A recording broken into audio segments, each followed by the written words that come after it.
Hey, what's up everybody? Video 44 coming at you another video. Alright, so I want to talk about the Lakers right now. I just got through doing my workout and listened to my last two Laker videos where I was very critical of them. Both the pregame video of the Timberwolves game for this morning and the Bulls reaction video last night. I was not very pleased with my team. I could also hear a voice in my head telling me, more or less, fans love to complain when the team is playing bad and love to cheer them on when they're playing well. And sometimes we can be very fickle and as inconsistent as the team is. But I think what I say to that voice of mine in my head saying that is we are reactionary to the team. When you play well, we want to, we're very happy. When we're winning, everybody's cool. When you play bad, even sometimes when we get victories like we did against San Antonio, we ain't going to be very happy. And so at the end of the day, I don't think that anything is wrong with fans being reactionary in that way. We're not perfect either. Sometimes we don't behold the game properly or what have you. But one thing's for certain. If we're getting the type of effort that we respect and it results in championship victories, everybody's going to be out there supporting, flooding LA, flooding wherever you go to watch games outside of the city. We're going to be supporting the team on high, on the highest level, if they give us the highest level of basketball. So, not everybody's knowledgeable as different basketball IQ levels and within fans, but one thing's for certain. If we're not getting what we expect, we definitely want changes made. And so that's what we've been saying on this channel. I want to see some changes. Now, a new name has been emerged as a trade target for the Lakers.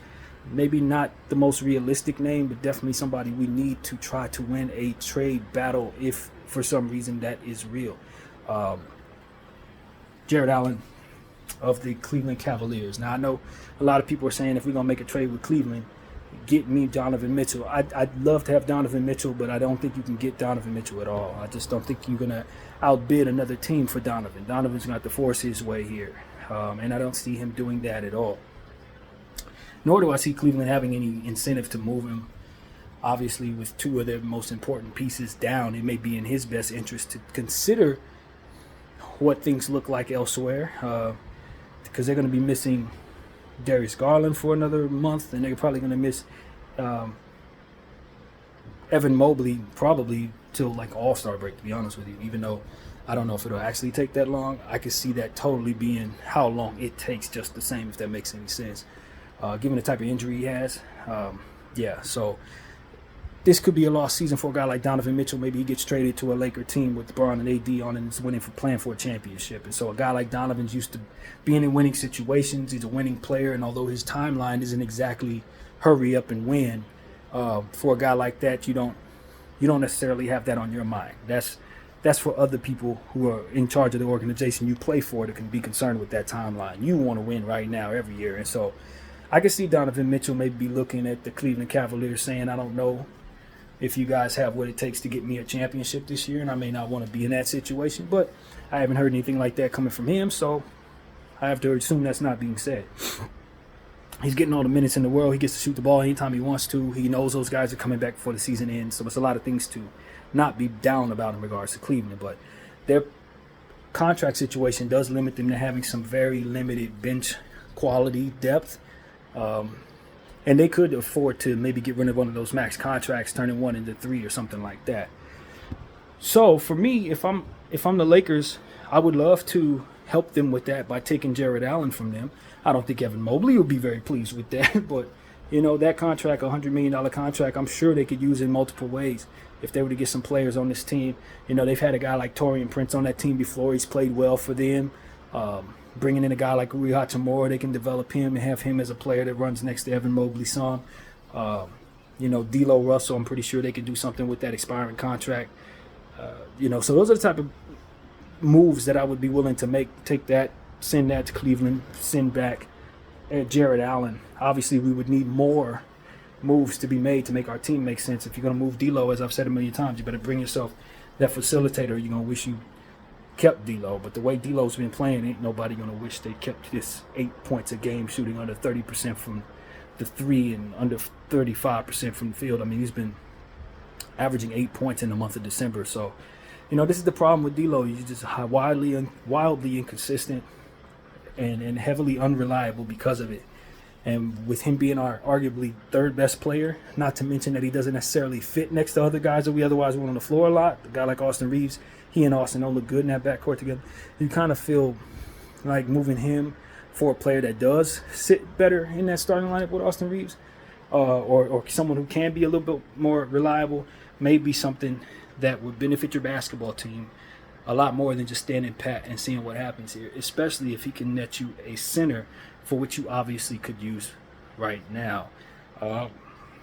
And when you talk about Jared Allen and Anthony Davis, you're talking about two of the best shot blockers in basketball. So you put them together, you're going to match up a lot better against a team like Minnesota, whom we're going to see tonight. The problem is Jared Allen is injury prone, man. He's going to miss at least 30 games this season. So you bring him in, it's no guarantee you're not going to be sitting there watching him in street clothes just the same. And so that's my concern with Jared Allen. I don't trust him to stay healthy. I know better than to do that. And that may be why I might be able to get him from Cleveland, or someone may, because Cleveland can't trust him to stay healthy. And that's something I'm sure they figured out over the last 2 years. So these are the type of things that I say just for necessity. I would make that move anyway. To put AD next to a center, as we talked about in the Minnesota pregame video for tonight's game. I just feel like Minnesota's centers have all types of help for one another. Naz Reid has Gobert and Towns. Towns has Naz Reid and Gobert. Gobert has Karl Towns and Naz Reid. I mean, you see what I'm saying? They all have one another. And so, where's Anthony's? Where's Anthony's that? Where's Anthony's Naz Reid? Where's Anthony's Rudy Gobert? He doesn't have it. And we're asking Anthony to be all of those people at once while not having no support on the weak side. And it just hurts the team when you go up against teams that have the size that we don't have. And that is something that I don't know that our coach necessarily believes in. But when we put two centers on the floor, when we have Wood and AD on the floor together, we usually have a lot of success on the boards. You know what I mean? We're usually able to get tip in easy buckets. We usually win the games when that lineup is on the floor a good 10 minutes at a time each game. And for him to remove Wood from the lineup entirely just disrespects the positivity that we've seen in that dynamic, and how much it can really help Anthony Davis when he has a player who's of length and size next to him. How Bron benefits from having both of those players next to him. So it becomes a situation where you just want to force Darvin into doing things that he otherwise should do to help the team, instead of allowing him the opportunity to go small, which is something in theory, by way of what it is that he believes, is going to work, but by data does never what we want it to do. So you get a Jared Allen on this team, you keep a Christian Wood, you move a Gabe Vincent, you move a D'Lo Russell. You may have to force our coach to go big, as to which you're going to force him into winning. He ain't going to like it, but it's the only way you can keep a coach like that, with that type of mentality of small ball lineups being necessary, in his position to help himself and help your team. And so that's really what it comes down to. I believe in size. The best teams in the league have size right now. You're looking at Philadelphia, you're looking at Denver, you're looking at Minnesota. They're all teams with centers. And for us to be trying to go against teams like that with this type of a mantra going small, it's unacceptable. It doesn't work, and we don't like it. So that's really where I'm at with that. I don't think you can actually get Jared Allen. Whoever you're going to go up against can likely get him from you, get him away. I look at a team like Boston, even though they have a lot of size right now, they could definitely use a Jared Allen, probably as much as we can, given the fact they're relying on Porzingis to be their sole center, and they got picks. They got stuff they can trade. I would say if I'm Boston, I'm probably going to outbid the Lakers for that player if for some reason it becomes a bidding war. It's a few other teams, too, you look at and just say they're probably, if it comes down to if they really want him, they can get him over us. However, I don't think that should keep us from trying to make a competitive offer. If for some reason Jared Allen is on the block, we should make a competitive offer. So I hear the Los Angeles Lakers are not involving Austin Reeves in any potential Zach LaVine trade, but they are willing to make Rui Hachimura and D'Angelo Russell available. That's what Woj is saying right now. I don't think they're going to go for that, but if that's the package that they would go for, then of course I'll be happy bringing in Zach for that price. I don't like his contract at all. And I said earlier today, I kind of want Chicago to throw more on top for me. But given how bad D'Lo's playing and how much we need to get rid of that contract to assure he doesn't sign elsewhere, and we lose him for nothing, you probably do it. Rui Hachimura is a player I would much rather keep. But as I've said a few videos ago, I don't think that we've ever utilized him to the maximum potential. And as long as Bron and AD are on this team, we probably won't. That's what it really comes down to. You paid Hachimura a good price tag for that role, but you're not actually developing him within it. And you ask him to guard centers and stuff like that. If the piece you need needs to be able to guard centers, then he's not the piece you need. And if he's going to net that piece, then you probably need to let him go. So that's kind of where I stand with Rui Hachimura. I know he's not playing his best basketball right now, but I think that's because he's conscious of that nose being broken, and couple that with wearing the mask. I don't think it's really comfortable for him, and I think that's unfortunate that we're assessing him under those circumstances. I don't think we've seen him very much this season, and when we did see him play very much, he was balling out. Last playoffs in the regular season after making the trade, he's been good for us. We just didn't use him as much as I know we should have for the production he was providing, and then this season came around, he ain't really been healthy. So that's really all there is. If we can get past this trade deadline without trading Rui Hachimura, I'd be very happy, because he has size. He can play some defense. He does have an efficiency gene that allows him to hit shots at a high clip consistently. And I think he's a developing player who's going to get a lot better if we can keep him healthy and if we can put him in a role that accentuates those strengths. I don't know that we can do that. That's the problem. So I'm not going to allow him to hold up a trade that gets me what it is that I need, but I am going to miss his size and his length and his like-bodiness to LeBron James. Him being a similar height and weight as Bron, I think is something to have on your team, and I think we would miss it if we lost it.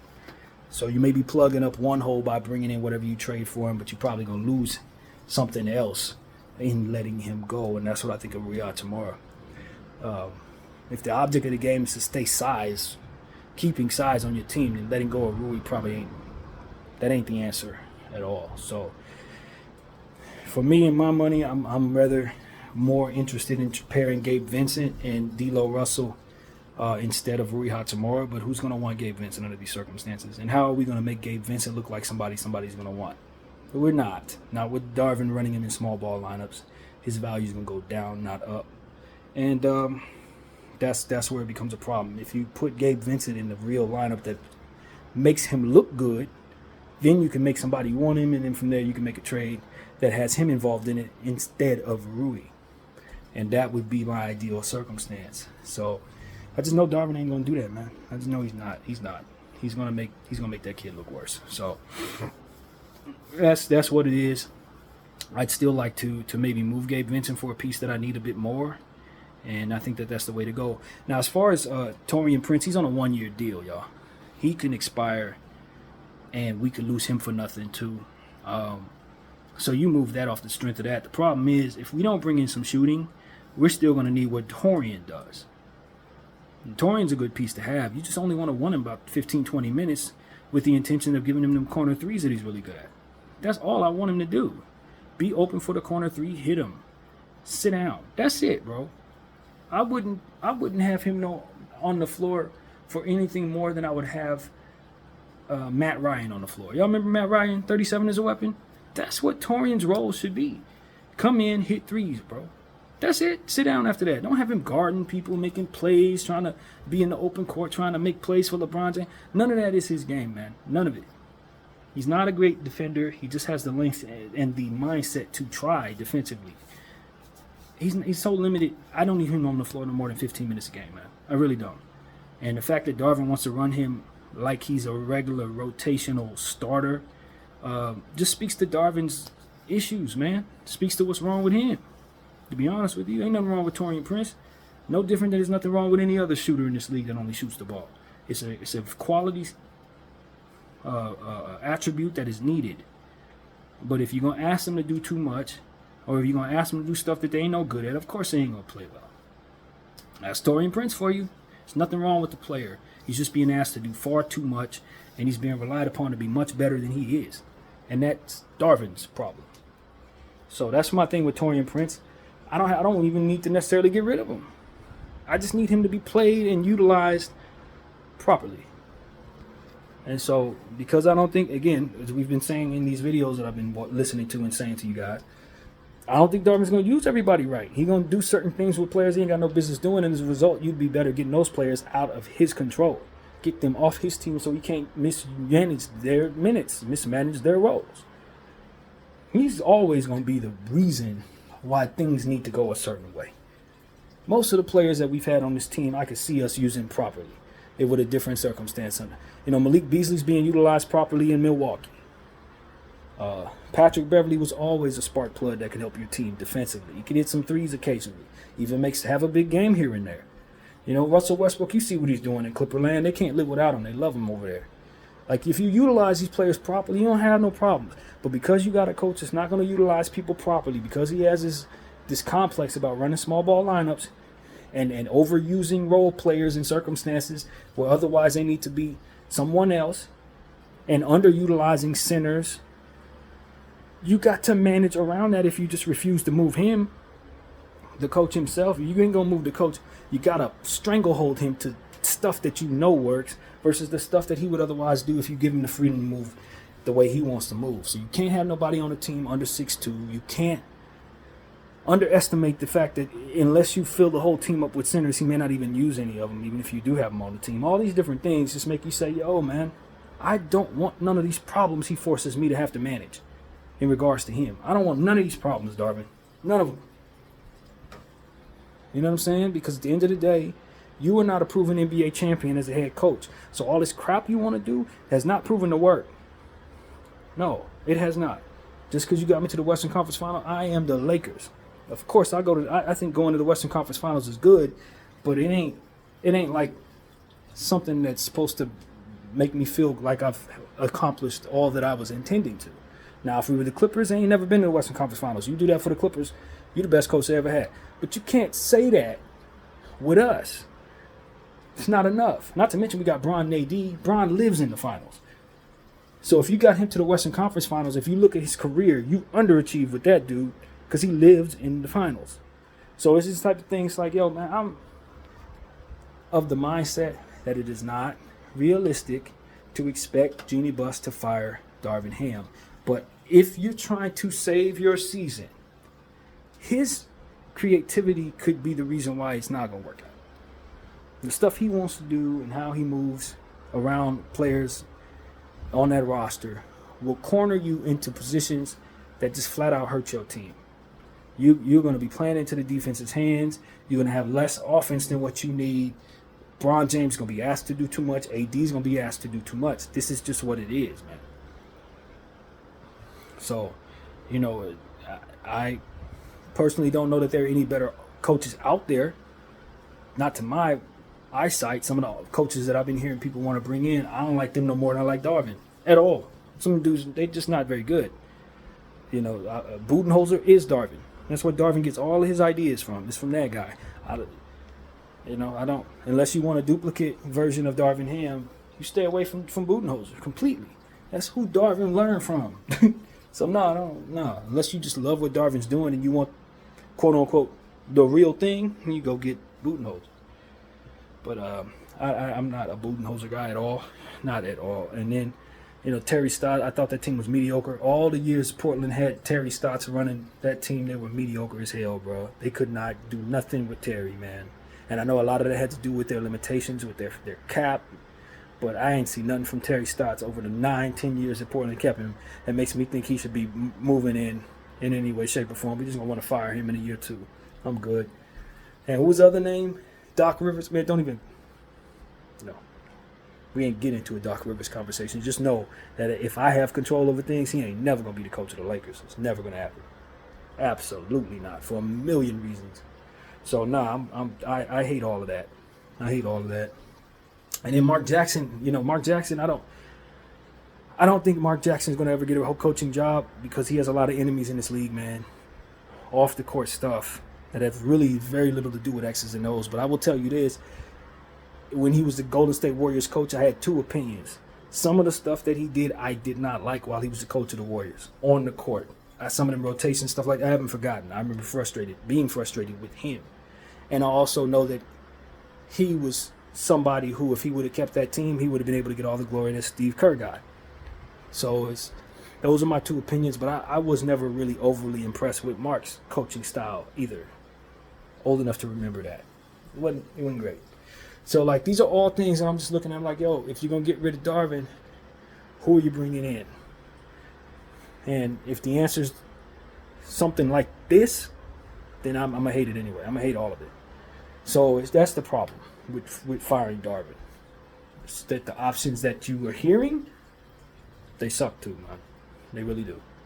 So that's pretty much where I'm at with that. I'm sure there are other coaches out there, college coaches, people that could, merge from anywhere and all of that. But you're probably going to need to bring them in the off season. You're not going to be able to plug them in midway through the season and ask them to win you a championship. It's just not. That's very unrealistic to me. Very unrealistic. So that's the problem with the Fire Ham campaign. It just don't have nothing good attached to it when you do. Nothing at all. So, yeah, man, that's where my head is, and we got a 1 year window to win, man. It's not like we can sit up here and say, well, I mean, guys can develop the next year, Bron. In year 22, how many more years you expect Bron to do this? Bronny's coming into the league. Are you going to get Bronny? If not, are you sure he's not going to leave you? I'm not sure. I don't know that Bronny's going to be in the league next year. If I'm Bronny, I probably want to stay in school next year. Especially the way this season's starting off for him. He's probably going to want to stay in school and try to prove himself a little further. It's probably better for his development if he does 2 years or 3 years of college. Maybe even, depending on how USC does, hit the transfer portal to up his stock some. I don't know. But the point is, if I'm Bronny, coming into the NBA is going to start me off in the G League. If I go in this way, it's a G League thing. And so I would tell Bron to just hold out on that. I think Bronny's going to be a pro, but I don't know that he's going to be a rotational player even if we were to pick him up. Not yet. It's going to take a couple of years for him to work his way in. Now, his younger son, that dude look like he's going to come out and he's going to be a top 5 player. Like, he look like he's going to be one of them ones. Bryce. But we're many years away from Bryce being in that level at that age. So that's what I think of that situation. But all in all, man, I'm looking at all of this and I'm just saying to y'all, the Lakers just got to work with what they have, and the best thing they can probably do is move stuff around so you can keep certain things away from Darvin's creativity. Don't put no tiny dudes on the floor. Be very selective of what centers you bring in, but make sure you bring in a starter center so that you can have somebody next to AD just the same. That type of stuff. You got to manage who you have. You got to manage them. You got to say, no, keep that liquor away from the alcoholic, so to speak. No.